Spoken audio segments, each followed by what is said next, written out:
to do, I don't do no more. The things I used to do, I don't do no more. Things I used to do, I don't do no more. For the Lord's made a change in me. This is Melissa, and it is Real History on the 26th of June 2025, and I'm just going to bring in a couple of things to think about because I told you that I would be bringing you Aman Jabbi, and we would discuss biodigital facial recognition. He's got a presentation that I've shared with you before called the 5 Pillars to Enslave Humanity. But he wanted to push this a week because of things in his schedule, and so we did that. I had a conversation with him, though, on Sunday, and it was more casual. We just talked about, I was really curious about the mind of someone with his background coming out of Silicon Valley. How he came, yes, he understood that he came to understand that this technology could be used in ways that would enslave us, and what the digital ID is about, and biometrics, etc. But what was it in him that was strongly identified with freedom? So a lot of people are involved in these technologies, and they may know what they're doing and they don't care, or they are involved in them and they don't really see the negatives. They don't see the dangerous side of it. So I was just getting to know his attitudes. So I'm looking forward to doing that recorded conversation with him. But meanwhile, he sent me an article yesterday, and I think it's worth sharing with you. And it comes from a journalist. I'm really not that familiar with his work, or truthfully not familiar with him at all. And at a glance, not sure he'll be a go-to guy for me, but this is a good article in that it is worth knowing about. The writer is Leo Holman, and the headline is Execs from Palantir, Meta, OpenAI being brought into U.S. Army as colonels to turbocharge military's use of drone warfare, robot soldiers, other high-tech killing machines. So evidently, this is a new project that was started by the U.S. Army Reserve just a couple of weeks ago, as far as I know. And it's called Detachment 201, also known as the Executive Innovation Corps. It's a United States Army Reserve group formed of U.S. technology executives directly commissioned to the rank of lieutenant colonel. The Army's stated purpose of the initiative is to fuse cutting-edge tech expertise with military innovation by recruiting senior tech executives to serve part-time in the Army Reserve as senior advisors. A statement by the United States Army made on social media said the group will work on targeted projects to help guide rapid and scalable tech solutions to complex problems in order to make the force leaner, smarter, and more lethal. The initial group of executives sworn into I guess that's how it's supposed to read, sworn into on June 13, 2025, includes Facebook parent company Meta Platforms CTO, that would be the Chief Technical Officer, Andrew Bosworth, current and former OpenAI executives Kevin Weil and Bob McGrew, and Palantir Technologies CTO Shyam Sankar. So I'll come back to that in a moment. There's something else that I wanted to share before I cover that in any kind of depth, and that is other things that, I'm involved in, the book club, and I've started this Substack, and interact with people in a variety of ways. And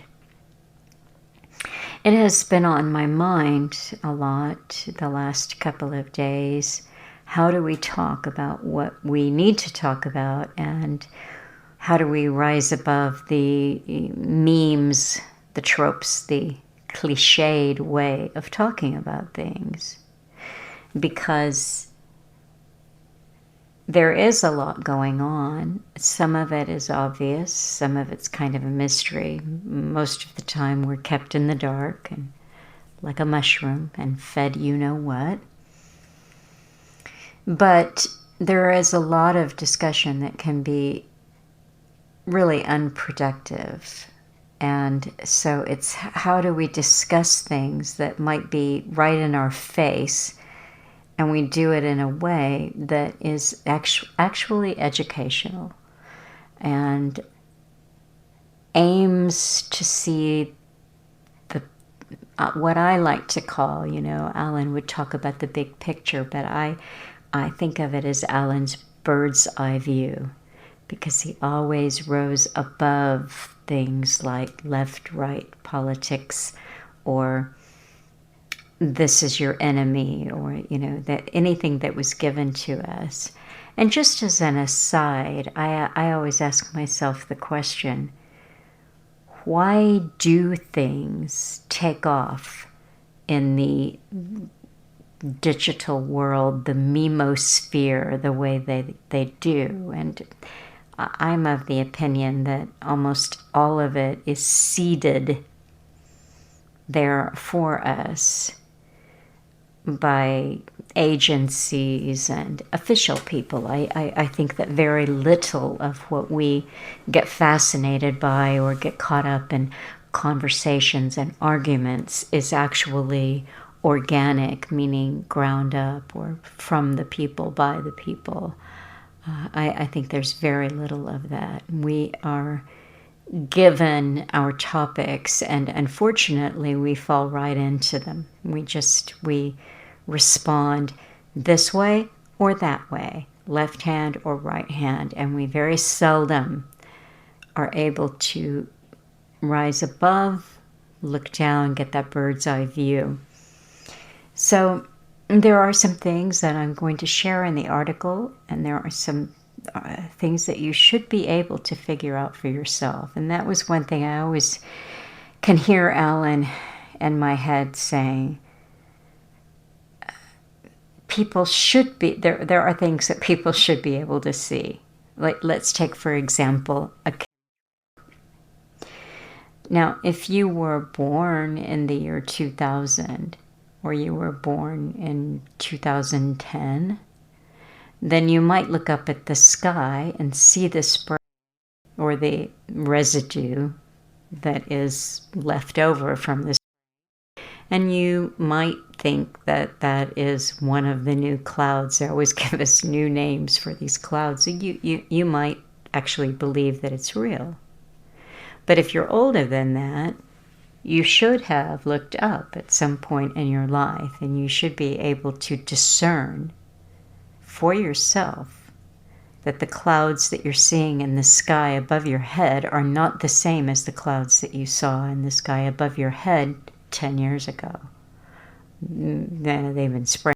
Alan pegged the date at 1998, but and when he observed it, these were flying low and laying their down quite low, and they've gotten trickier. They do a lot of spraying at night and so forth. But this is an example of what people should be able to see for themselves.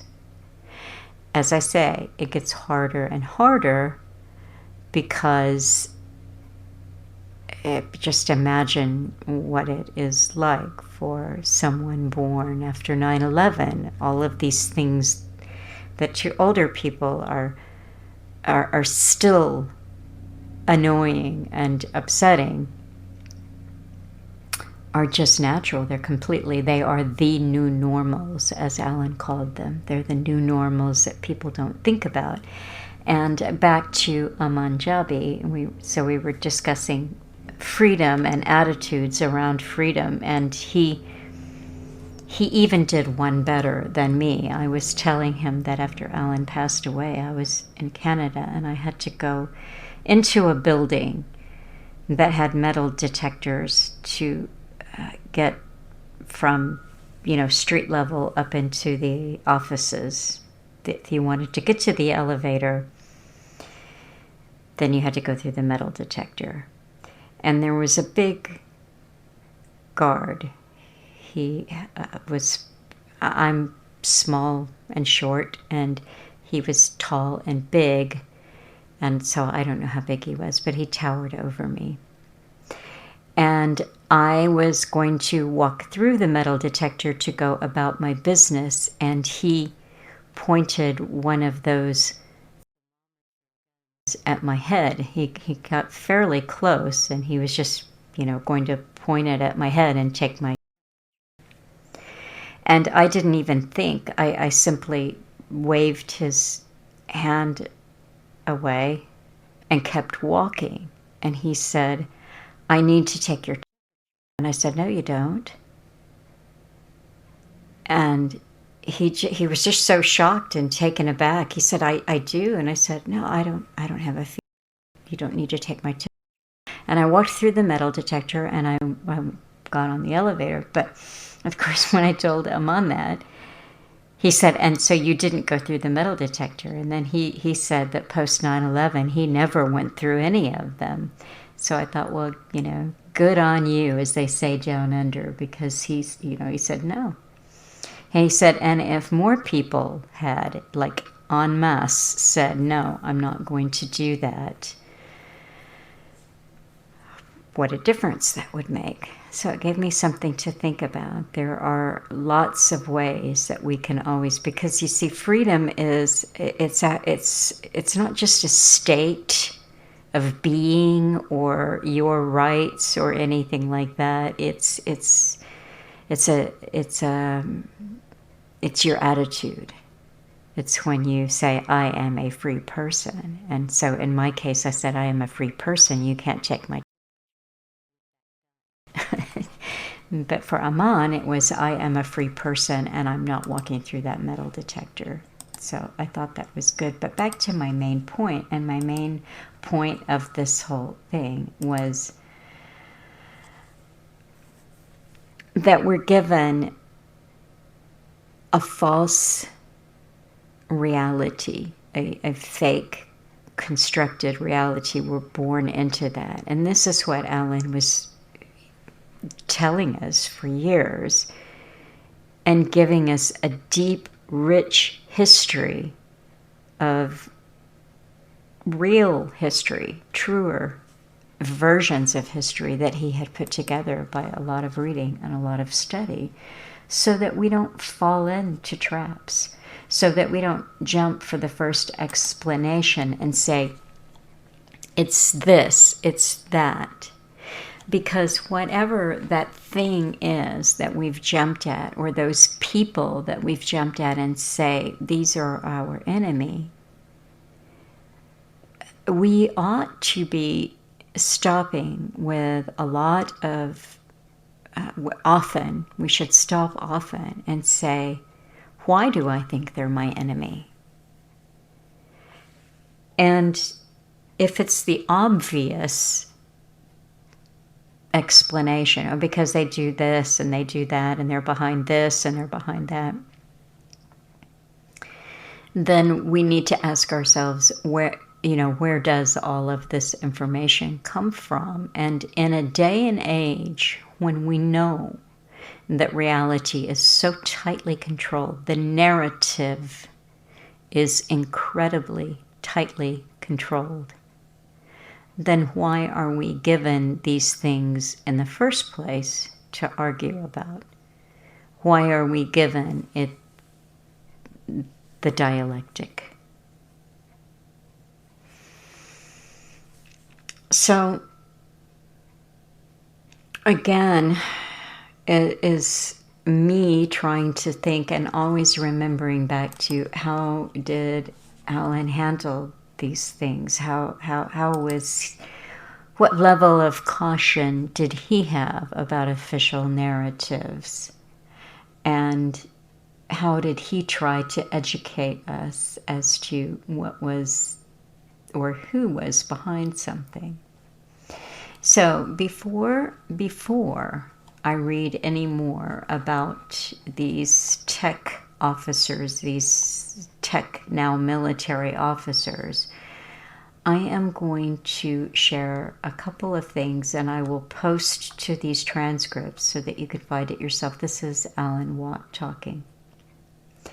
And this is from a talk from July the 20th, 2007. He was a guest on Michael Herzog's show, The American Awakening. He was actually not talking with Michael that day, but he was filling in for Michael. And he said, H.G. Wells wrote a summary of history called The History of the World, Part 1 and 2. It was finished by his son in New York, but he also drafted up the list of chosen peoples that would be useful for the dominant minority to use to bring it all about.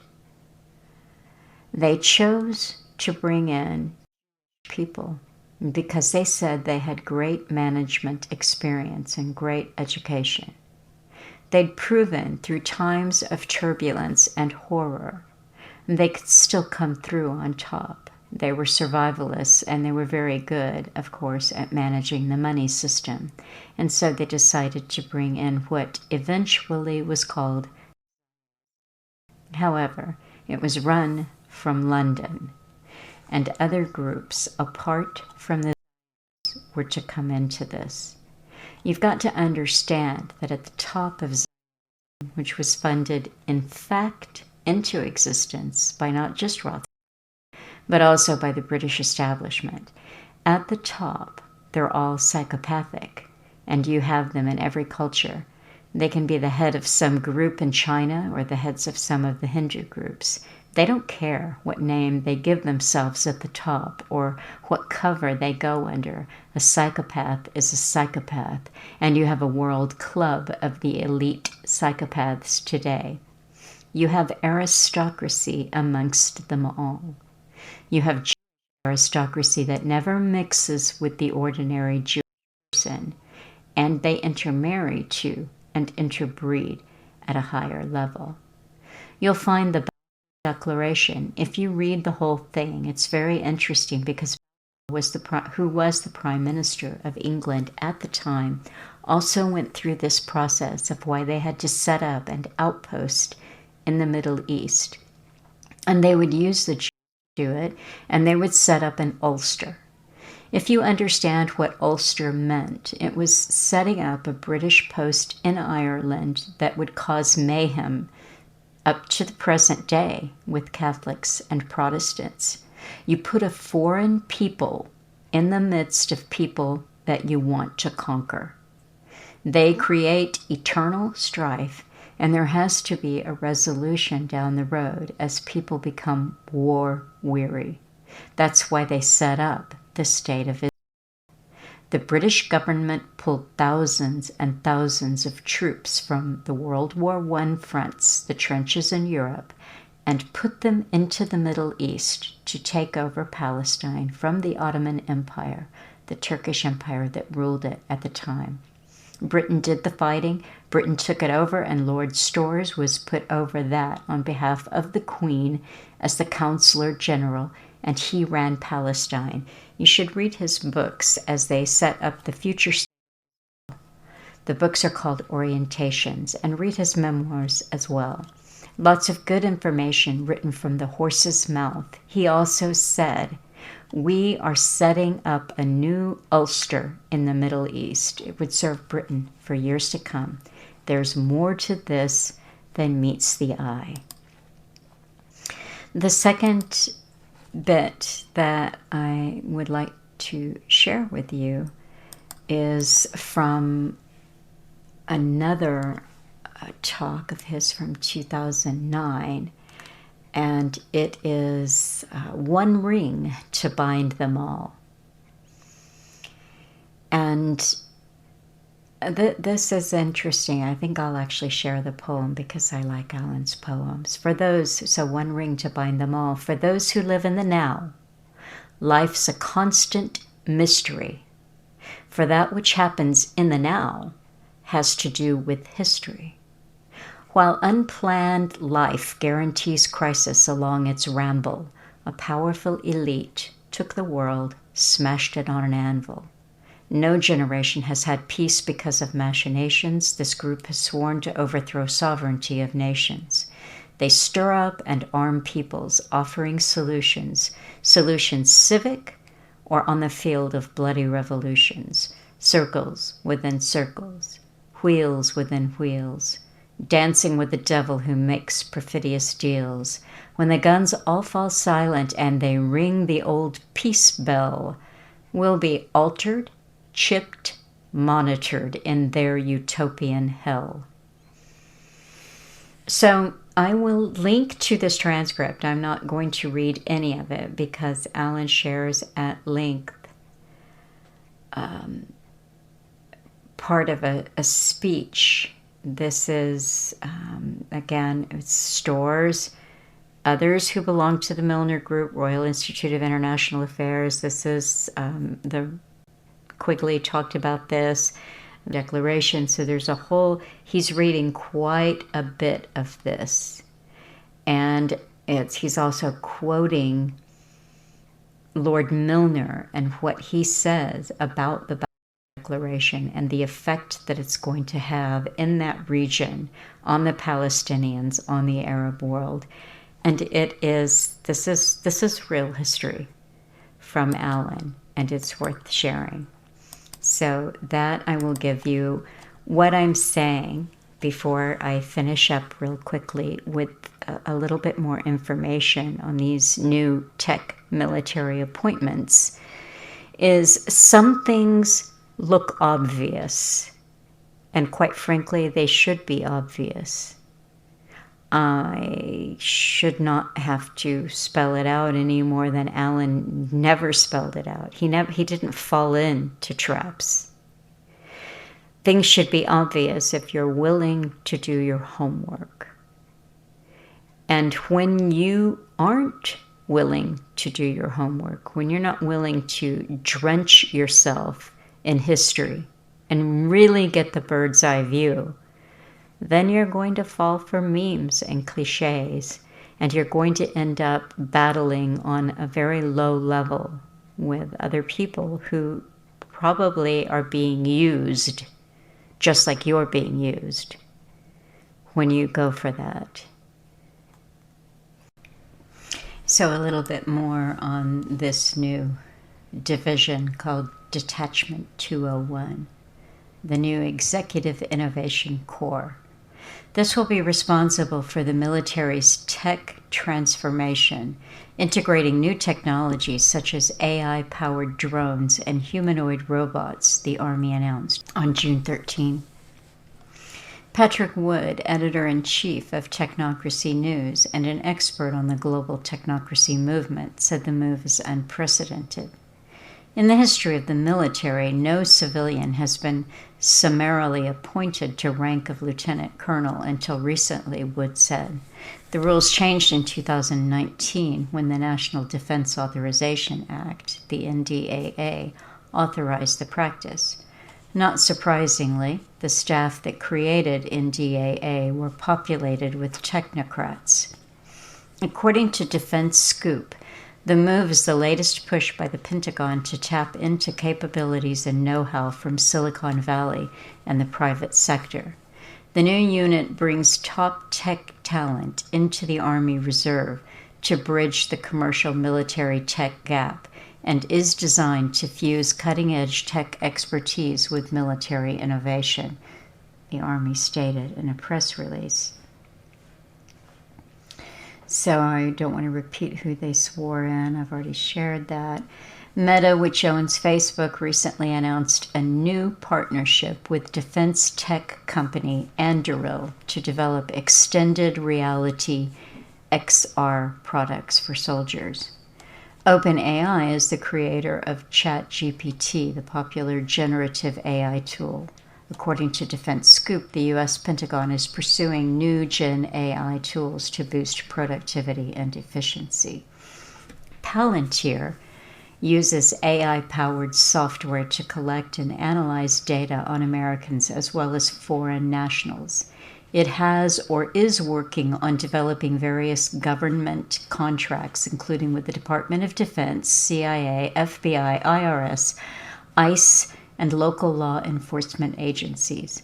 Palantir also supplies the Israeli government with its Maven smart system, which provides targeting data for soldiers in its various wars, from Gaza to Lebanon to Iran. If the Maven smart system says to blow up a building because a couple of Hamas combatants are inside, that building gets blown up, as modern warfare increasingly turns such decisions over to AI. Maven smart system has an admitted 10% failure rate. Apparently, if AI is right 90% of the time in deciding who gets killed, that's okay with the politicians who control the world's military forces. Palantir's AI-driven products are capable of creating highly detailed dossiers on people by quickly scanning their social media, bank records, phone records, and other data. So think about that, but you're okay just saying whatever you want to say on your social media, right? Regarding the automatic officer status of Palantir, OpenAI, and Meta Execs, the Army stated in its press release, Detachment 201 is an effort to recruit senior tech executives to serve part-time in the Army Reserve as senior advisors. In this role, they will work on targeted projects to help guide rapid and scalable tech solutions to complex problems.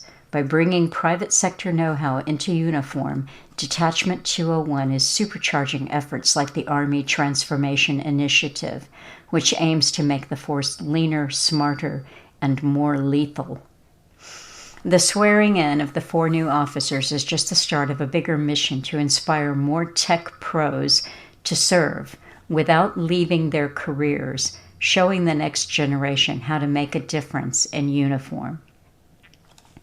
I can't help, this is the author of the article, I can't help but wonder how much of this is going to be turned inward against the American people. These types of so-called innovations almost always are. Well, he's dead on right there. Taken in the context of President Trump's creepy Operation Stargate, his enforcement of the Real ID Act, and his announced plan to develop a proper tracking system for all people coming in and out of our country, it's becoming painfully clear that this administration is being used to hand Americans over to the soon-to-be globalized digital surveillance state, and they're doing it at warp speed. So there's a lot more here in this article. I shouldn't say a lot more, but there is a bit more here, but you can read it yourself. And I am also going to post something. They mentioned Anduril there, and I'm going to post just a wiki on Anduril. You should look into the background of, I guess you say Palmer Luckey is his name. And he has created a virtual reality headset called Oculus Rift. But he's definitely raw war. So just look into him. I may share. So well, here's something. Here's something from World Israel News. Prominent tech entrepreneur calls himself a radical. So he was on the Sean Ryan show. I think that's a ex-military guy who has a big podcast. But anyway, he said, Luckey, the founder of the defense tech company Anduril Industries, rejected the lockstep narrative presented by the media that he is a... Then there is this from, it's something called Future of Jews. The controversial company betting big on Israel. Palantir, a U.S. publicly traded company, sees in Israel a kindred spirit, a nation that embraces the founder personalities and interpersonal friction, prerequisites for defense innovation. So this is this Future of highlighting Shyam Sankar, Palantir's chief technology officer, the CTO that just got sworn in to the Army Reserves. So this is how this one starts off. He came, he saw, he dropped a truth grenade. The West has lost deterrence, Shyam Sankar, Palantir's chief technology officer, told Israeli defense entrepreneurs last week. This article was written in April of this year. Over an hour-long Zoom webinar, Sankar listed the evidence: a pogrom in Israel, Russian aggression in Ukraine, Iranian provocations across the Middle East, Chinese militarization in the South China Sea. We're in the 11th hour, and if we're going to deter World War III, we have to get really serious about this, he added. Mr. Sankar, who joined Palantir as the 13th employee in 2006, dispensed with Silicon Valley's typical techno-optimism. Instead, he offered a surgical dissection of bureaucratic and cultural failings that have calcified Western defense capabilities precisely when agility matters most. And he goes on to talk about market capitalization and so forth. Sankar's connection to Israel runs deep, introducing himself as the biggest Zionist at Palantir, including him, that's Alex Karp, referring to the company's CEO, who himself is as staunch of a supporter of Israel as you can get. Then, this is Sankar, then he put on a yellow, he calls it his shamarka, showing it off, that's a play on his name, showing it off to the over 400 attendants who logged on to hear him speak. Sankar led Palantir's work in Israel right from the start of its activities here in 2013 and has been closely involved ever since. Some of the work I'm proudest of ever having done is in Israel, he said. I kind of joke I'm not a Hindu, I'm a Hindu. Palantir's bond with Israel extends to the company's identity.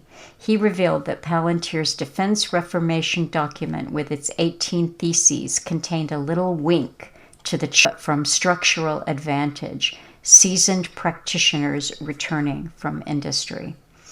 So we'll go on to hear about this article that I'll give you, the Sankar's rah-rah for Israel.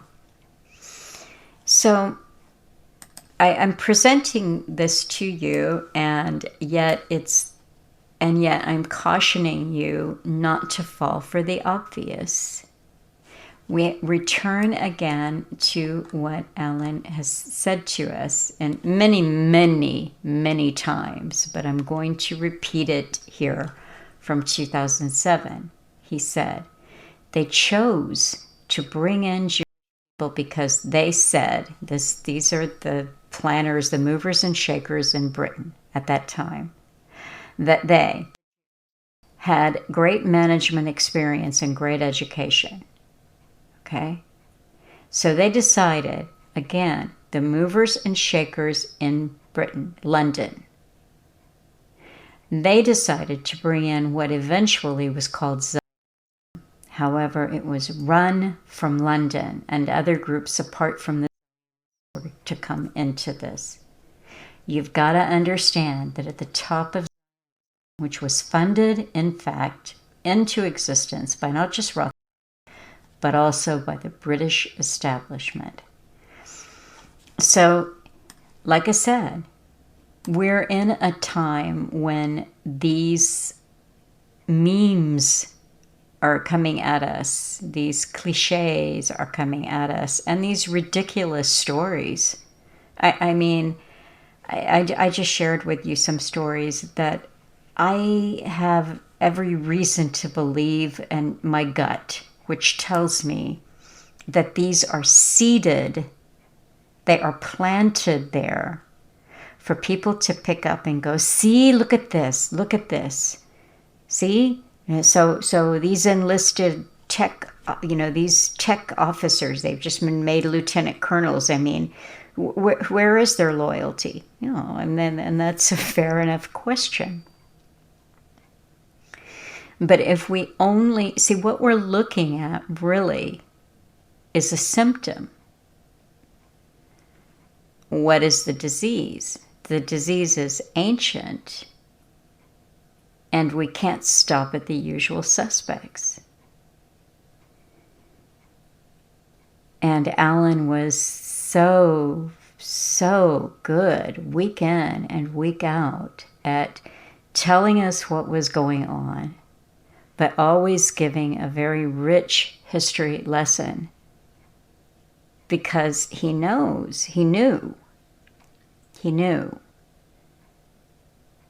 that if you get stuck saying, that's my enemy, then you're going to be used. Simple as that. And if more of us were able to get, sustain, and build on that bird's eye view, you just keep flying higher, but seeing more, we're not going to fall in those traps. We spot them. We spot them immediately, and we understand who put that out there and why.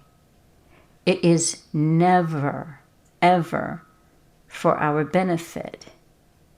And don't for a moment think that the meme was generated by, Joe Average down the hall, in the office next door or down the block from you. No, doesn't happen that way. Doesn't happen that way. Alan pointed out to us that we're born into a slave system, and yes, he encouraged us to regain our birthright, which is freedom. He also, over the years, repeated some of the same things over and over and over again, which is,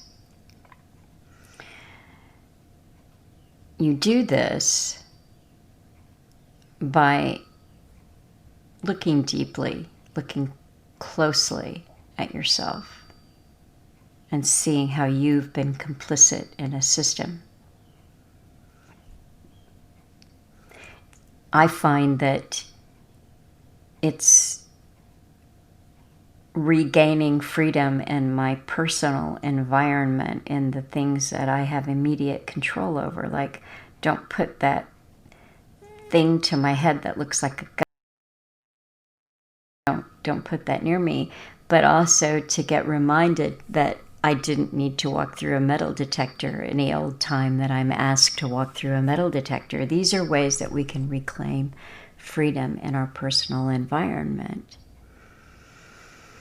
But when you're looking for that ready-made answer, oh, them out there, they're my enemy, and you know that you're in the middle of a big, huge culture war. You may not understand all of it, but you can see, if you've got any kind of, if you've got eyeballs, you can see that there's lots of cultural degradation. There are things that just seem to get worse and worse all the time.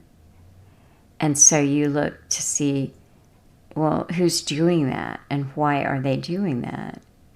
And if you don't have a deep understanding of history, and you don't understand that the people who appear to be your enemy, the people who appear to be behind every cultural degradation or system of control, you say, yes, oh, that's them, they're there, they're overrepresented, they're whatever the talking point is. And you don't know enough about history to understand how your so-called enemy has also been used to create a situation for a geopolitical end that is ancient.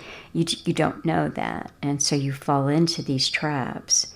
And I don't want to preach, but yet again, when I talk, I feel like I am preaching to the choir, because of my assumption is I'm talking to people who listen to Alan Watt. And if you have for any length of time, then you already know what I'm telling you. So this is just a gentle reminder that if you go there, it will be noted it will be used against you. This is not one of those, well, it's an immediate control over my environment kinds of knee-jerk reactions where you are in the moment standing up for your freedoms. It's not that. It's just falling into a trap of pointing a finger and not really understanding who you're pointing it at.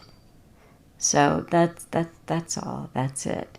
You know, when you look at yourself, then you understand that thing that you say, oh yeah, but they're behind pornography. Yeah, well, did they put it in your head and say that you had to use it? Yeah, well, they're behind whatever degradation in a culture war. And my response is, did somebody hold you down and force you to use drugs, force you to use pornography, force you to be promiscuous, force you to have an abortion? There's something to think about.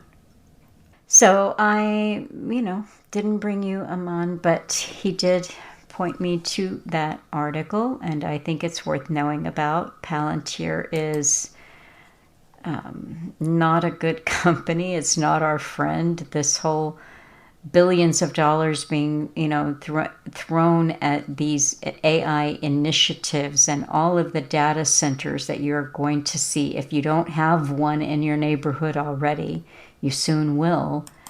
This is quite right, as this writer pointed out when he said, I can't help but wonder how much of this is going to be turned inward against the American people. And it already is. It already is. Wherever you hang out and share memes and jump on the bandwagon of pointing the finger at what is obvious and yet not it, that's just going to get scraped up, put in a little file with your name on it. It's not metadata, it's granular, and it's your data, and it identifies you. So be careful, have some caution. And take care, and I will be back next week, God willing, with Aman Jabbi, and we will discuss some of this in greater detail. There's another little thing that I wanted to mention, which is that I have completed the first novel of the space trilogy, C.S. Lewis's space trilogy, and that first one is called Out of the Silent Planet. And I've started on the second one, and I'm enjoying them. So they're very interesting visual worlds for sure. And I don't know when Nick and I will get together and talk about them. I said no rush. I think I was reading a little more quickly than he was this go round, which usually he's the one who's reading faster than me. So I said there's no rush for us to talk about it, because it's always the kind of extra stuff that we do, researching a little bit about C.S. Lewis or what inspired him to write these. That's always interesting to both of us. So at some point, if you're reading along, you have time, Out of the Silent Planet is the first volume of the space trilogy, and I will be back next week, like I said, hopefully with Aman, and take care.